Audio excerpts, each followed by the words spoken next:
আজকে হাতে মাখা মৌরলা মাছ করব। এটা একটা গ্রাম বাংলার প্রসিদ্ধ রান্না, বহুত পুরনো রান্না। কী কী লাগবে সেটা দেখে দিচ্ছি। আলু কুটে নিয়েছি সরু করে, পেঁয়াজ কুটে নিয়েছি, টমেটো কুটে নিয়েছি, রসুন গ্রেট করে রেখেছি, কাঁচা লঙ্কা চিড়ে রেখেছি।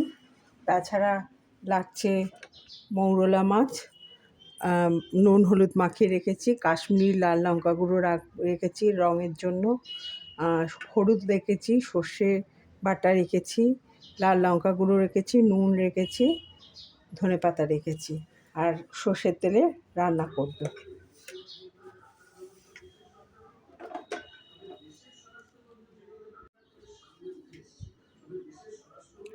এবার সরাসরি রান্নাটাতে চলে যাব। সব এতে আগে দিয়ে দেবো, দিয়ে পেঁয়াজ,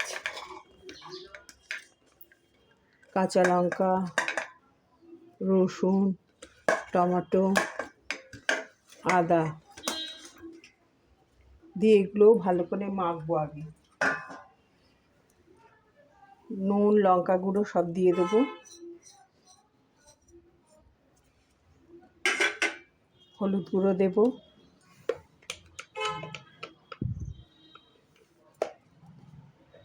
কাশ্মীরি লঙ্কা গুঁড়ো দেবো একটু রঙের জন্য।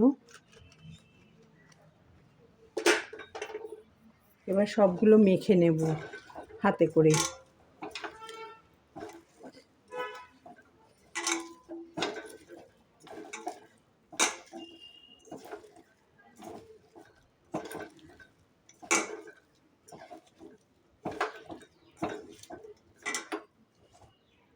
এবার সর্ষে বাটাটা দেব,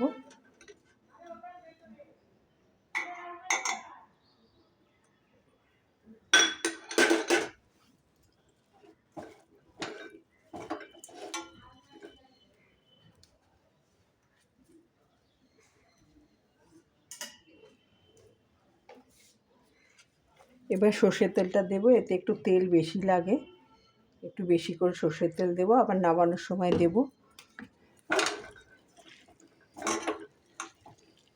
দিয়ে ভালো করে মেখে নেব।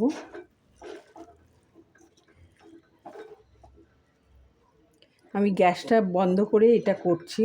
এবার মাছটা দিয়ে দেব।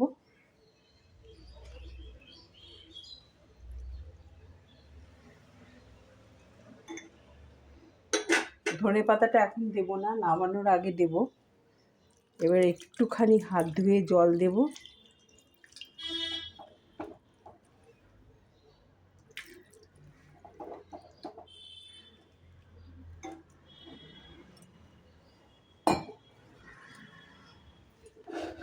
এবার চাপা দিয়ে সিমে রান্নাটা হবে।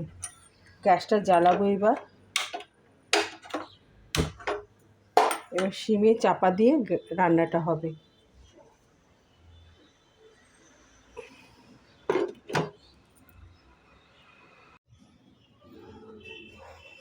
এবার একটুখানি দেখবো। 20 মিনিট ফুটিয়ে নিয়েছি।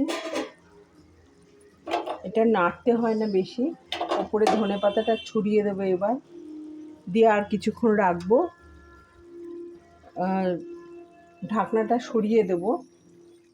একদম ফুটফুট করবে যখন, তখন নামিয়ে নেব। এটা নাড়া যায় না, মানে নাড়ি না, একবারে হয়ে যায় তখন নামিয়ে নিই।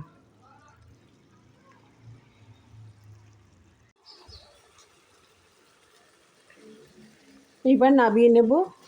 হয়ে গেছে, জলটা একদম মরে গেছে। একটু কাঁচা সর্ষের তেল ছড়িয়ে নামিয়ে নেব। এবার নামিয়ে নিলাম।